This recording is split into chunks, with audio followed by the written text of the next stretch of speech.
मैं doctor IP. Dinkar आज आप लोगों को समाजशास्त्र का एक बहुत ही महत्वपूर्ण पद्धति के बारे में बतलाऊंगा और वो है एकल अध्ययन पद्धति। अनुसंधान के क्षेत्र में एकल अध्ययन पद्धति का क्या योगदान होता है, इसकी महत्ता क्या है, इसके द्वारा किस प्रकार की नवीन घटनाओं का और नवीन सामाजिक समस्याओं का वैज्ञानिक अध्ययन किया जा सकता है। तो यहाँ पे ध्यान देना, जैसे कि नाम से ही स्पष्ट है कि समाजशास्त्र सामाजिक घटनाओं और सामाजिक समस्याओं का एक विज्ञान है और इन घटनाओं का, इन समस्याओं का अध्ययन हम एकल अध्ययन पद्धति के द्वारा अच्छे से कर सकते हैं। और जो एकल अध्ययन पद्धति है उसमें किसी व्यक्ति, संस्था, समुदाय का गहन अध्ययन करते हैं। इस पद्धति में किसी एक इकाई को लेकर उसका गहराई से संपूर्ण अध्ययन किया जाता है। और मैं आप लोगों को बताऊं कि समाजशास्त्र में इस पद्धति का सर्वप्रथम प्रयोग लिपले और हर्बर्ट स्पेंसर जैसे प्रमुख समाजशास्त्रियों ने किया था। एकल अध्ययन पद्धति की कुछ अर्थ और परिभाषाएं भी हैं, जैसे कि इसमें मैं बताना चाहूँगा गुडे एवं हार्ट के अनुसार यह सामाजिक तथ्यों के व्यवस्थापन का एक तरीका है ताकि अध्ययन के सामाजिक विषय वस्तु के वैयक्तिक गुण सुरक्षित रह सके। इसी प्रकार ओडम ने भी परिभाषित किया है, एकल अध्ययन पद्धति एक प्रणाली है जिसमें कि प्रत्येक एकल कारण, चाहे वह एक संस्था हो या समूह के अन्य कारण के संबंध के रूप में विश्लेषण किया जाता है। इस प्रकार आप लोगों ने देखा कि इसको समाजशास्त्रियों ने कैसे परिभाषित किया और इसी परिभाषा के आधार पर इनके कुछ प्रमुख विशेषताएं भी है। तो साइड हेडिंग में आप नोट करिए एकल अध्ययन पद्धति की विशेषताएं।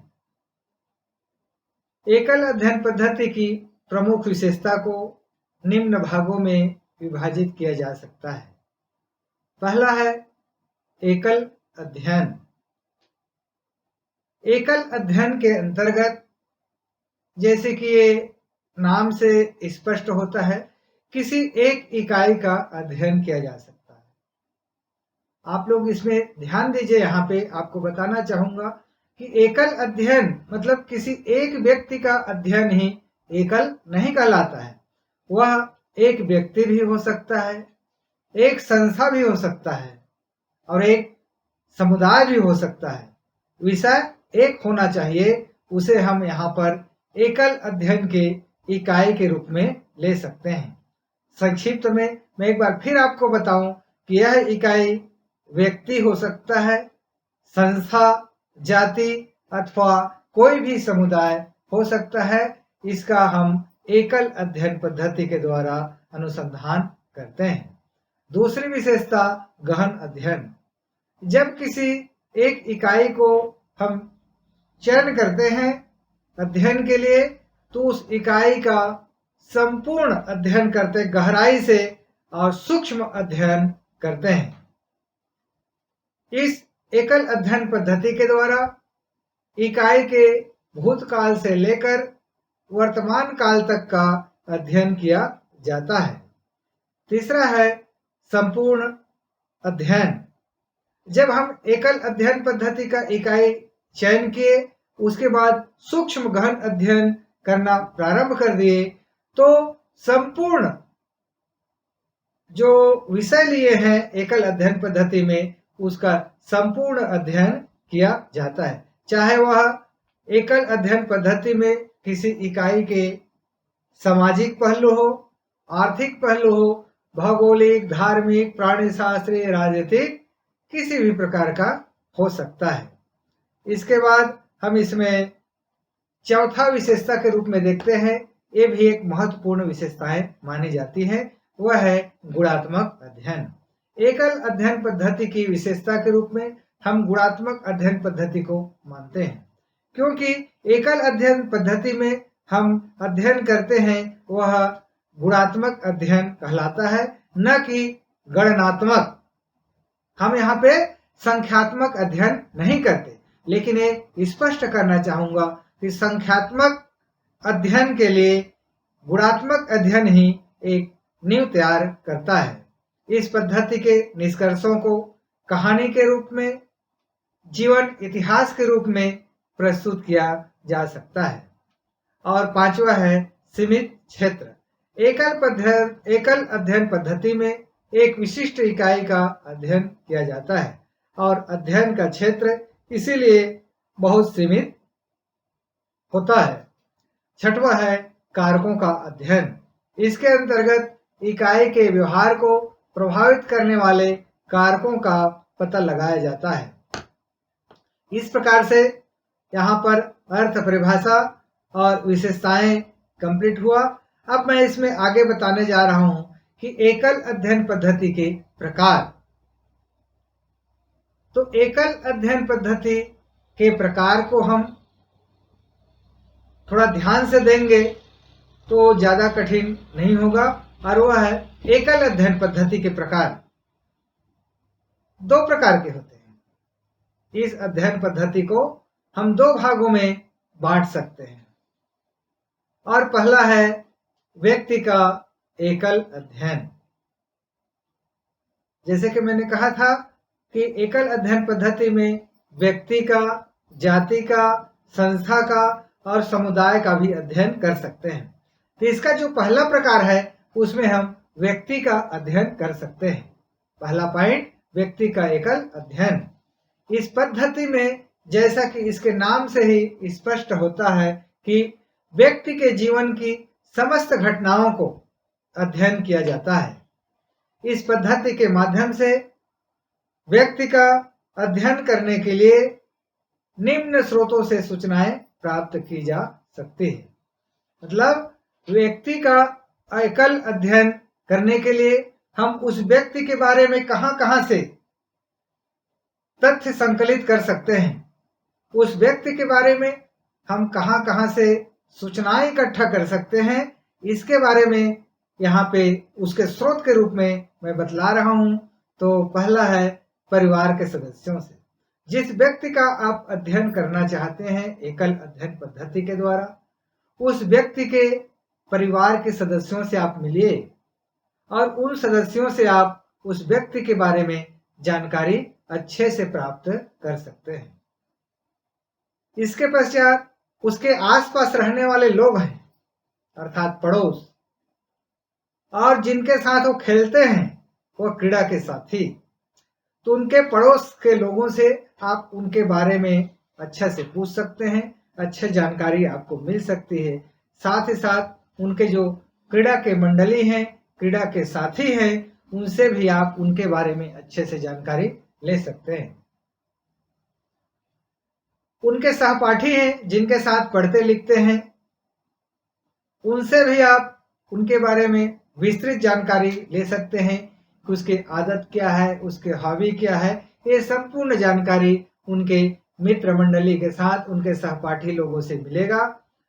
और इसके अलावा कुछ जानकार व्यक्ति होते हैं जो ऐसे कार्य करते रहते हैं जिनको इसके नॉलेज होता है। ऐसे कुछ जानकार व्यक्ति हैं, उनसे भी आप पता कर सकते हैं। जिस व्यक्ति का आप अध्ययन कर रहे हैं उसके बारे में जानकारी हासिल कर सकते हैं। वहां से भी आपको अच्छे से जानकारी और सत्य जानकारी आपको प्राप्त होगी। व्यक्ति के पत्रों से भी, वह व्यक्ति जिसका आप अध्ययन कर रहे हैं वो पत्राचार कर रहा है, पत्र लिख रहा है, तो उस पत्र के माध्यम से भी आप उनके बारे में जानकारी प्राप्त कर सकते हैं। इसके पश्चात उसकी डायरी, जो आत्मकथा के पूर्व डायरी लिखते हैं, रोज का दिनचर्या लिखते हैं, उस डायरी में भी उनकी भावनाएं क्या है, उनकी धारणाएं क्या है, इसको आप जान सकते हैं। कुछ लोग आत्मकथा भी लिखते हैं। आत्मकथा में बहुत सही बात को, सत्यता को उभारने के लिए लिखा जाता है, इसलिए उसकी जो जीवनी है, आत्मकथा है, उससे भी आप जानकारी प्राप्त कर सकते हैं। और अंतिम में है कविता या फिर कुछ लेख, निबंध, लिखित जो स्रोत हैं जिनके वो रुचि रखता है, उनसे भी आप उस व्यक्ति के बारे में, व्यक्ति का एकल अध्ययन से संबंधित पर्याप्त स्रोत प्राप्त कर सकते हैं। इस प्रकार आप लोगों ने देखा कि एकल अध्ययन पद्धति के पहला जो प्रकार है, व्यक्ति का एकल अध्ययन, आप कैसे कैसे स्रोत से प्राप्त कर सकते हैं, यहाँ पर अभी बताया हूं। और दूसरा जो इसका प्रकार है वह है समुदाय का एकल अध्ययन। समुदाय का भी आप एकल अध्ययन कर सकते हैं, संस्था का भी कर सकते हैं। तो इस समुदाय का एकल अध्ययन के अंतर्गत मैं बता रहा हूं, दूसरे प्रकार का अध्ययन किसी समूह, संस्था, समुदाय के सूक्ष्म और गहन अध्ययन से संबंधित है। इसमें किसी जाति, वर्ग, धर्म और सांस्कृतिक समूह का भी अध्ययन किया जा सकता है। इस पद्धति के द्वारा अध्ययन करने में अत्यंत ही बुद्धि के अनुभव की आवश्यकता होती है। समुदाय के किसी इकाई के भीतरी स्थिति, यंत्र की बुद्धि, कौशल, अनुभव की आवश्यकता पड़ती है। और जिस संस्था का, जिस धर्म का, जिस जाति का आप अध्ययन कर रहे हैं, उससे संबंधित आप जो लिखित चीजें हैं, सरकारी रिकॉर्ड हैं, उनके माध्यम से आप जानकारी प्राप्त कर सकते हैं। इसके पश्चात यहाँ पे दोनों प्रकार समाप्त हुआ। अब यहाँ बताऊंगा कि एकल अध्ययन पद्धति की विधियां क्या है। हम एकल अध्ययन पद्धति में किस विधि के द्वारा अध्ययन करते हैं, इसके यंत्र क्या क्या हैं, टूल्स क्या हैं, ये बहुत ही महत्वपूर्ण है। अब यहाँ पे आप साइड हेडिंग में नोट करिए, एकल अध्ययन पद्धति के यंत्र या विधियां। एकल अध्ययन पद्धति में जिन यंत्रों और विधियों का प्रयोग किया जाता है वो एक नहीं है, अनेक है। बहुत सारे इनकी विधियां हैं, जिसमें बहुत महत्वपूर्ण स्थान रखता है पहला डायरी, दैनंदिनी। एकल अध्ययन पद्धति में डायरी का अत्यधिक महत्व होता है। इसके माध्यम से व्यक्ति की गुप्त क्रियाओं, इच्छाओं, सफलताओं, भावनाओं, धारणाओं, असफलताओं आदि का बोध होता है। डायरी से प्राप्त ज्ञान, डायरी से प्राप्त जानकारी बहुत ही सही माना जाता है। और दूसरा विधि है एकल अध्ययन पद्धति के, या दूसरा यंत्र कहें तो वह है पत्र। पत्रों के माध्यम से भी हमें निम्न जानकारियां मिलती हैं। व्यक्तियों से संबंध, व्यक्तियों की भावनाएं, जीवन के प्रति दृष्टिकोण, मित्रता इत्यादि। तो हम यहाँ पे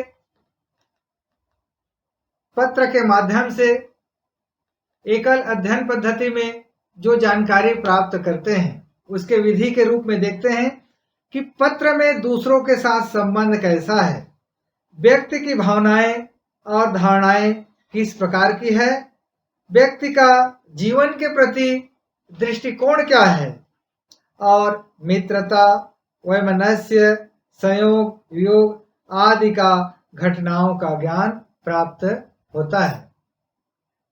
इस प्रकार हम एकल अध्ययन पद्धति की तीसरा विधि के रूप में देखते हैं, तो वह है संकलित सामग्री।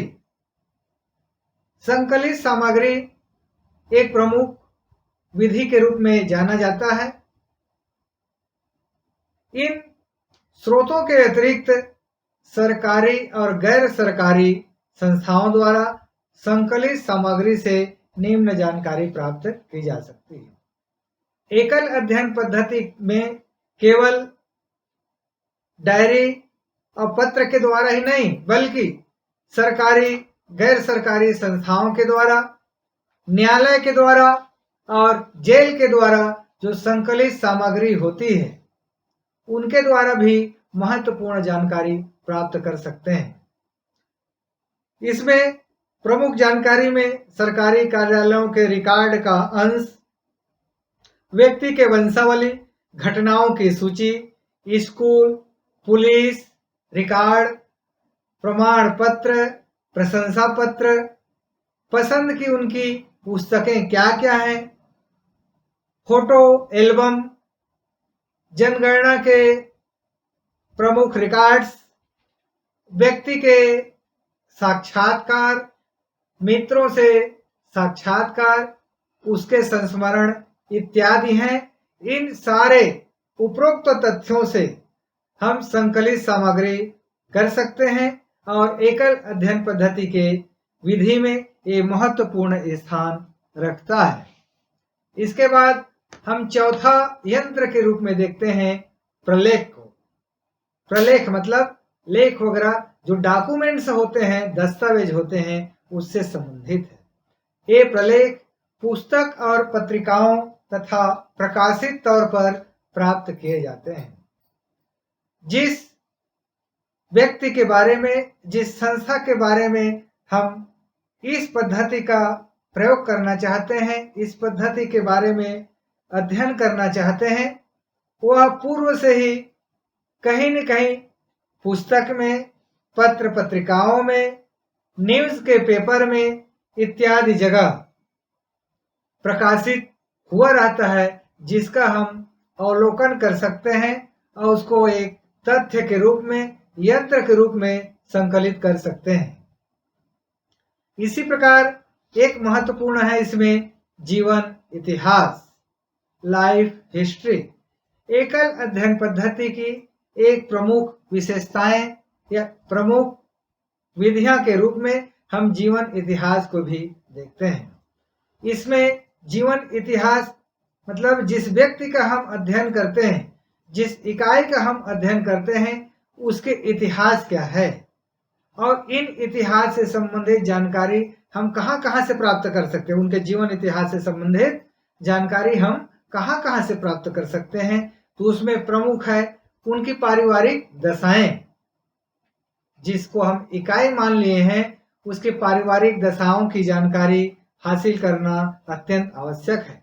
उनके माता पिता, उनके भाई बहन, उनके माता पिता, उनके भाई बहन, उनके और अन्य रिश्तेदार जो हैं, उनसे हम उनके बारे में अच्छे से जानकारी हासिल कर सकते हैं और यही उनकी पारिवारिक दशाएं हैं जो हमें एक यंत्र के रूप में एकल अध्ययन पद्धति में सहयोग प्रदान करती है। अन्य महत्वपूर्ण घटनाएं जो उनसे संबंधित घटी है, उनको भी ले सकते हैं और वो व्यक्ति जिनका अध्ययन करते उसकी प्रतिक्रिया क्या है, मेन प्रतिक्रियाएं जो हैं उनको भी हम नोट कर सकते हैं। और कुछ महत्वपूर्ण व्यक्ति होते हैं समाज में, उस तथ्य से संबंधित, उस अध्ययन से संबंधित, उस विषय से संबंधित उस महत्वपूर्ण व्यक्ति का भी हम उसमें विचार को सम्मिलित कर सकते हैं। इस प्रकार से हम यहाँ पे देखते हैं कि एकल अध्ययन पद्धति के महत्वपूर्ण यंत्र के रूप में जीवन इतिहास भी महत्वपूर्ण स्थान रखता है और इसी में हम ये कह सकते हैं कि भविष्य के प्रति व्यक्ति का विचार क्या है, भविष्य के प्रति जिस इकाई का हम अध्ययन कर रहे हैं उसका दृष्टिकोण क्या है। इसके बाद ही हम एकल अध्ययन पद्धति की विधियों को हम यहाँ पे स्पष्ट किए हैं। अब मैं यहीं पे अर्थ परिभाषा, विशेषताएं और एकल अध्ययन पद्धति की विधियों को समझाने के पश्चात मैं आप लोगों को अगर किसी प्रकार के डाउट हो तो क्वेश्चन के लिए आमंत्रित करता हूं। Thank you very much.